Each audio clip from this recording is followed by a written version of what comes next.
Ever get so frustrated watching your Instagram, Reels stutter and jump, that you almost want to throw your phone? You're not alone. Lagging Reels can ruin the fun, but don't worry. We've got you covered with easy fixes to get your feed smooth again.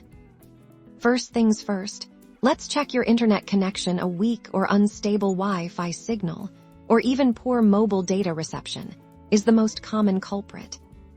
Try switching your Wi-Fi off and then back on, or toggle your mobile data if you're on Wi-Fi. Consider moving closer to your router or trying a different network if possible.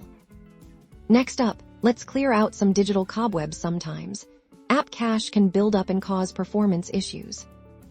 Go into your phone's settings, find the Instagram app, and look for the option to clear its cache. This won't delete your account or your posts, just temporary files that might be slowing things down.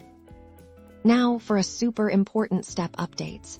Developers are constantly improving apps, and a lagging Reels issue might have been fixed in a recent update. Head over to your phone's app store, search for Instagram, and if you see an update available, hit that install button. This is often the quickest and most effective solution. After trying these steps, open up Instagram again and try watching some Reels. You should notice a significant improvement in playback smoothness. With a stable connection, a clean cache, and the latest app version, your Instagram Reels should be back to their full, seamless glory. Happy scrolling!